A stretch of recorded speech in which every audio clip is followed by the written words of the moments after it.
दूसरी जंग अजीम के बाद दुनिया में पायदार और मुस्तकिल अमन के क़याम की गरज से कायम होने वाले आलमी निज़ाम में अक़वाम मुत्तहिदा का इदारा कायम किया गया।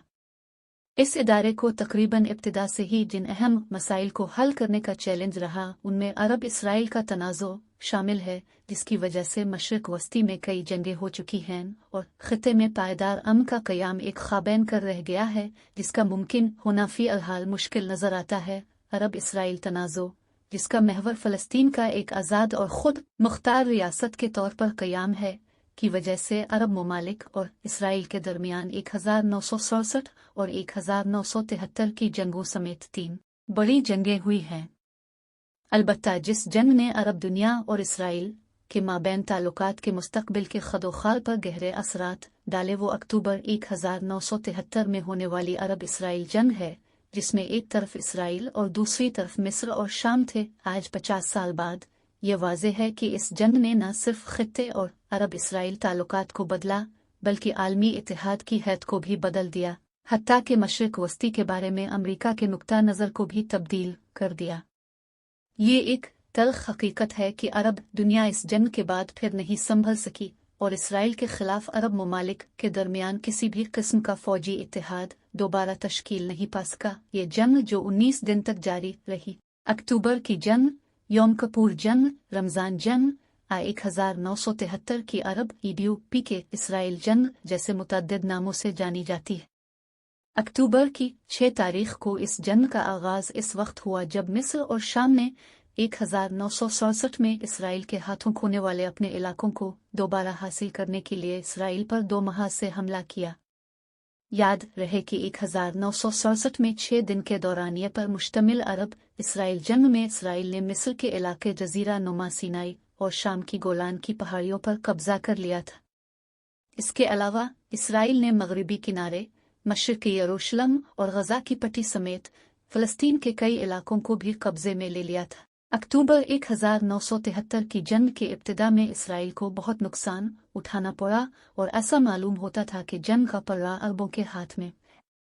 लेकिन 24 घंटों से भी कम अरसे में इसराइल ने 2 बख्तर बंद डिवीजनों को मुतहर्रिक करते हुए जल्द ही शामी पेशकदमी को पसपाई में बदल दिया और शाम के अंदर घुसते हुए कई इलाकों पर कब्जा कर लिया। इसके रद्द अमल में इराकी, सऊदी और उर्दनी फ़ौजों की यूनिट्स जवाबी हमले का सामना करने के लिए शाम के महाज पर लड़ाई में शामिल हुए, मगर इसराइल अहम कामयाबियां हासिल करने में कामयाब हुआ, हत्ता के दमिश्क से 35 किलोमीटर के अंदर तक पेशकदमी करते हुए नए इलाकों पर कब्जा कर लिया।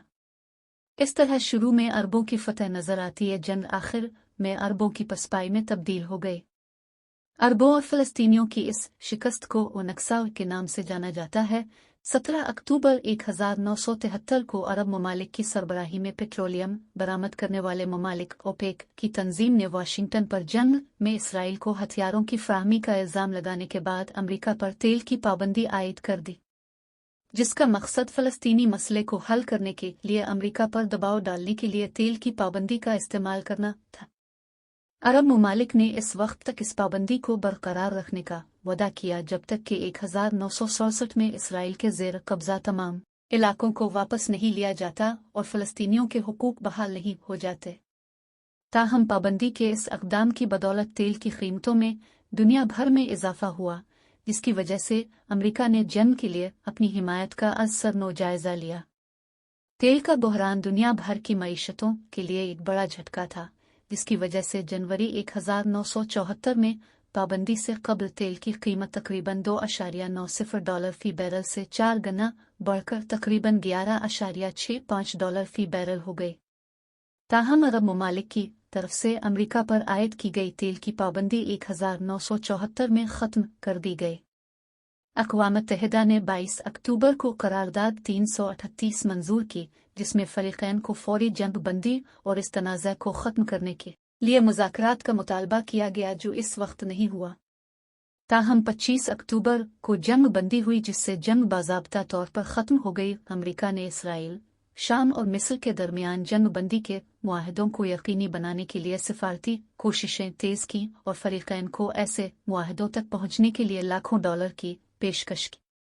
इस वक्त के अमरीकी secretary of state Henry Kissinger अमन मुआहदे की सालसी की कोशिश में एक मुल्क से दूसरे मुक गए, जिसे शटल डिप्लोमेसी के नाम से जाना जाता है।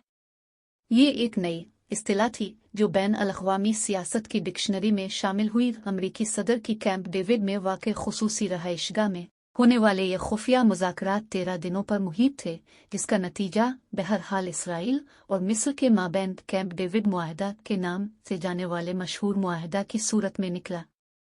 अगरचे मिस्र और इसराइल ने 1979 में एक अमन मुआहदे पर दस्तखत किए थे, लेकिन कई वजूहात की बिना पर इस फ्रेमवर्क पर मुकम्मल तौर पर अमल नहीं हो सका, जबकि दोनों फरीक एक दूसरे पर इल्ज़ाम लगाते रहे। अलबत्ता ये मुआहदा फ़लस्तीनी पनागज़ीनों और यरूशलेम की हैसियत जैसे कलीदी मसला के मौजू पर मुहिम था। फ़लस्तीन और इसराइल के माबैन 1993 में होने वाले ओस्लो अमन मुआहदे के बाद आर्डन ने भी 1994 में इसराइल के साथ अमन मुआहदे पर दस्तखत किए।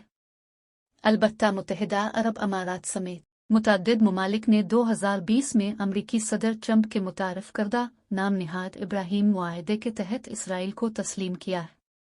मिस्र पर फ़लस्तीन के इशू को नज़रअंदाज करने का इल्ज़ाम आयद किया गया था, लेकिन अब 50 साल गुजरने के बाद बहुत से अरब ममालिक फ़लस्तीन के मसले को नज़रअंदाज करते हुए इसराइल के साथ सिफारती ताल्लुकात कायम करने के ख्वाहिशमंद हैं। अक्टूबर 1973 की जंग के 45 साल बाद भी इसराइल फ़लस्तीनी इलाकों और शाम की गोलान की पहाड़ियों पर काबिज़ है, हत्ता कि अरबों और इसराइल के माबैन होने वाली मुख्तलिफ जंगों के नतीजे में फ़लस्तीन के इलाकों से ज़बरदस्ती निकाले गए फ़लस्तीनी मुहाजिरीन को वापस उनके आबाई इलाकों में आबाद होने और शहरी हुकूक फराहम करने से भी मुसलसल इनकारी